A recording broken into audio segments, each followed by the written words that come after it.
Halo teman-teman, hari ini kita mau sedikit ngupas tentang yang namanya Credinex tagihan atau Credinex billing.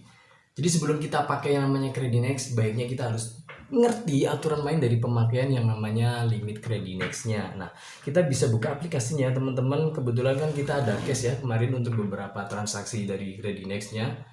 Pertama kita tarik tunai, kemudian ini pakai DC ya, terus yang kedua transfer ke rekening bank lain, dan yang ketiga transfer ke akun e-money. Nah, di sini kita ada tagihan ya, di angka tagihan pokoknya itu 354.000. Nah, transaksinya itu ada 200.000. Yang pertama itu untuk tarik tunai, terus yang kedua ada 100.000 itu untuk transfer ke link aja. Ada biaya Rp4.000 transfer ke e-money. Ini yang ngambil dari limit Credinex-nya ya teman-teman.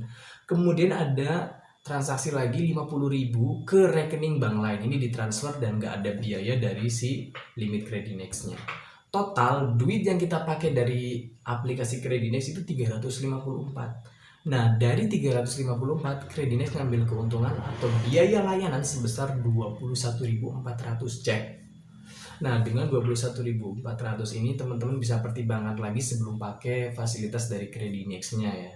Kira-kira oke nggak nih dengan pemakaian kita terima duit atau servis segitu, casnya segini nih ya. Jadi totalnya menjadi 375.240. Oke. Nah, kita geser ke sebelah sini teman-teman. Ini ada yang pertama namanya biaya layanan. Biaya saat kita pakai limit Credinex-nya. 21.000, untungnya segitu. Kemudian ada yang namanya bunga. Di sini kenapa nol? Karena tidak ada transaksi pembelanjaan. Jadi si kartu Credinex-nya memang tidak kita pakai untuk belanja. Kalau kita pakai buat belanja, nah di sini baru akan muncul yang namanya bunganya. Oke ya. Kemudian ada biaya over limit. Nah, teman-teman di sini agak hati-hati ya sama yang namanya biaya over limit. Kalau kita pakai cash kartu kredit ya, yang namanya biaya over limit itu kan kita pakai melebihi limit yang kita punya. Contoh ada limit 10 juta, kita bisa transaksi di atas 10 juta. Dah, itu di atas 10 jutanya itu udah masuk namanya biaya over limit. Atau nih ya, ketika kita sudah habis limitnya, kemudian kita tidak melakukan pembayaran dari tagihannya, itu lama-kelamaan bunganya akan berkembang. Nah, itu akan memakan yang namanya jadi biaya over limit. Aduh, ngeri ya. Ini mirip kayak kejadian dengan kartu kredit Bank Mandiri. Nah, di bawahnya lagi ada yang namanya denda keterlambatan. Ini muncul kalau kita telat bayar dari tanggal jatuh tempo.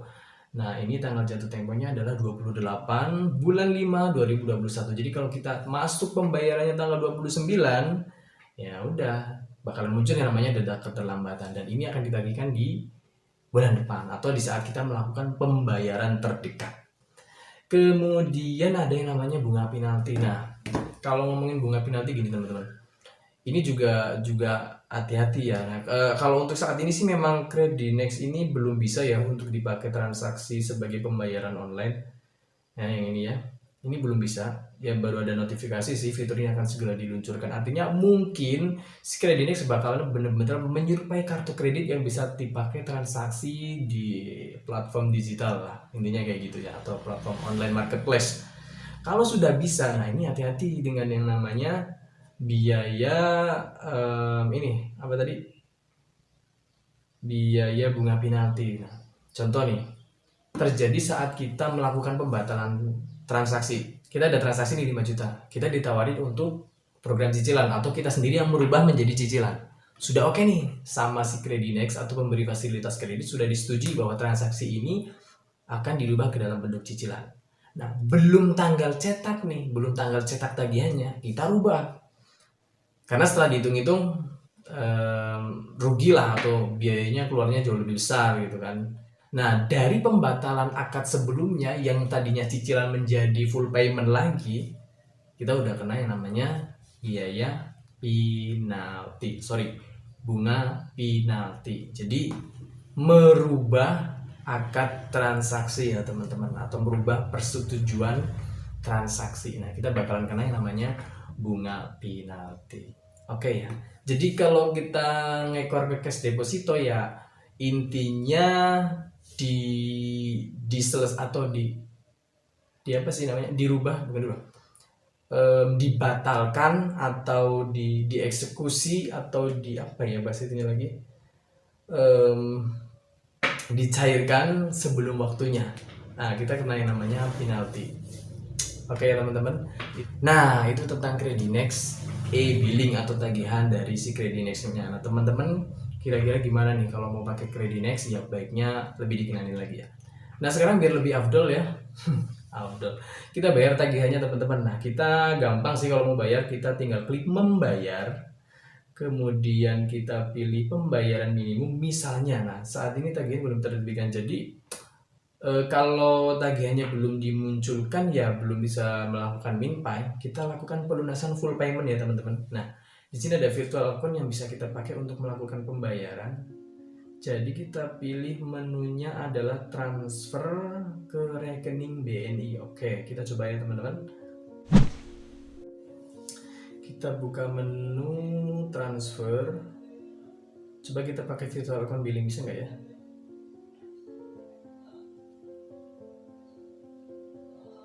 Oh, biaya admin, open payment. Oh, bisa.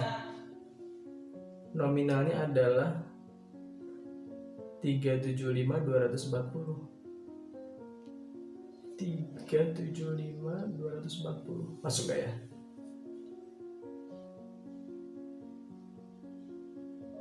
Tiga tujuh lima dua ratus empat puluh. Oke, lanjut.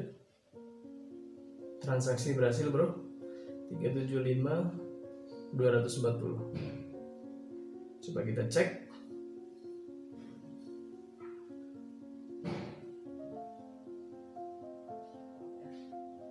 Oke, namanya sudah sesuai. Ya, jumlah tertagih menjadi 0 dan limitnya balik lagi ke 900. Itu ya teman-teman tentang tagihan Credinex. Terima kasih sudah menonton, semoga bermanfaat. See you on the next video. Bye.